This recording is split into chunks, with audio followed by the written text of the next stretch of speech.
So my mother started cooking a week ahead of time, and of course we didn't have, it was the middle of summer, we didn't have refrigeration for 150 people on the lawn. And then at the very last minute, and this was really the kicker, she went to Horn and Hardart and she bought out, they had a remainder store at the end of every night. They would pack up all whatever was left over and you could buy it cheap. Yeah. So Mom came back from her shopping foray with like half a pint of coleslaw and, you know, hundreds of little dribs and drabs, which she just thought she could mix together and make some one. Well, of course it was nauseating. Yes, yes. And she also decided that she would do what was then a very popular dish. I mean, this is the very early 60s. You took a can of split pea soup and a can of tomato soup and you mixed them together and you put a little bit of sherry in it and then you added frozen crab meat. Well, of course Mom did this ahead of time on a hot, you know, on a hot week. So this crab meat, and then she kept adding more sherry to try and cover the taste of the now spoiled crab meat. And at the end of this party, now my family, my mother, my father, my brother, and I all ended up with iron stomachs. Very little made us ill. But we also were very careful eaters, so none of us would touch that. And my brother, you know, I said to my brother, it's your job to make sure that nobody you care about eats this poison concoction. But the last moment of that party for me was everybody's gone and my mother goes, the phone rings and Mom goes to the phone and it's Bob calling to say that 26 of his future relatives are in the hospital having their stomachs pumped. To which my mother says, oh, don't be ridiculous. We're all fine. So if you're just joining us, I'm Carole Murko. This is Heirloom Meals Radio, a show about treasured family recipes, stories, and tips. And today in the studio we have Ruth Reichl. And sorry, I'm giggling, but we were just, I don't think we're talking about the recipes, but we're talking about the stories.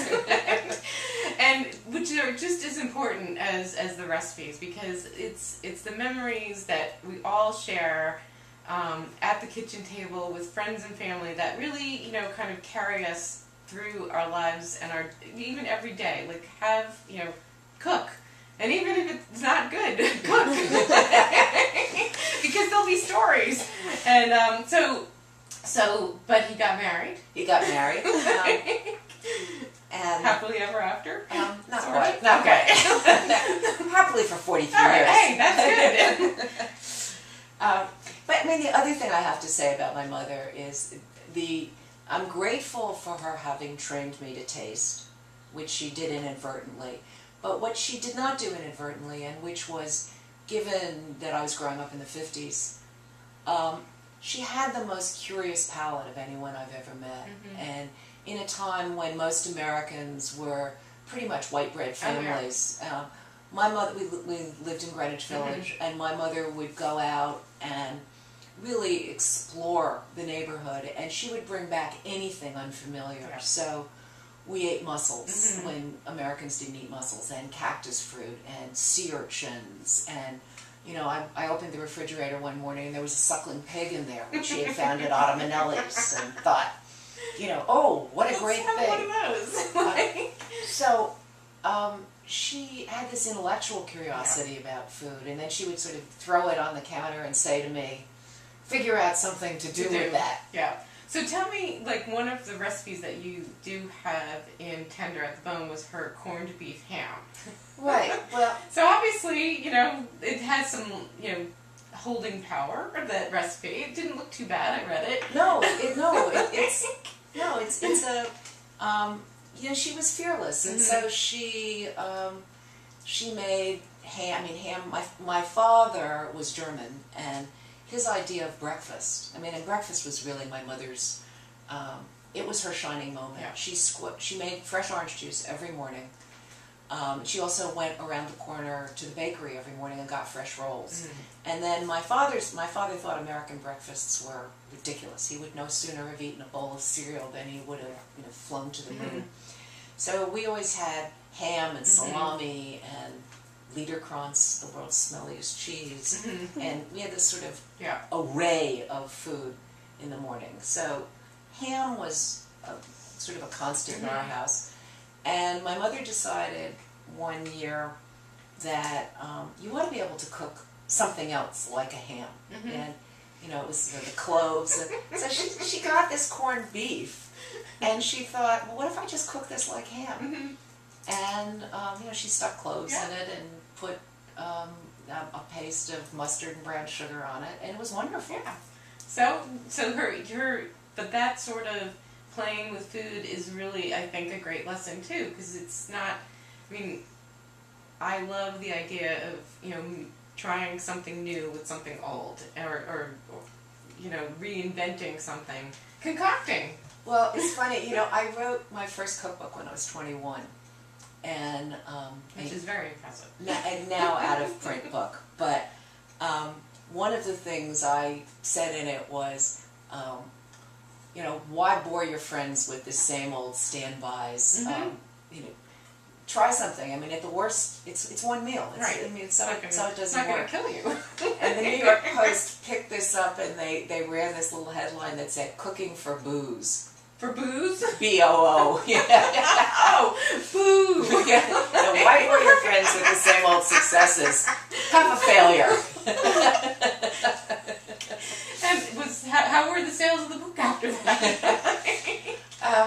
Well, it's out of print, so it's a collector's item now. Oh my God! No, it's so hard to find. I bet. Because they printed 3,000 in hardback and 10,000 in paperback simultaneously, and they are. If you can find one anywhere, buy it because it's valuable. Wow, that's cool. I'll have to keep looking.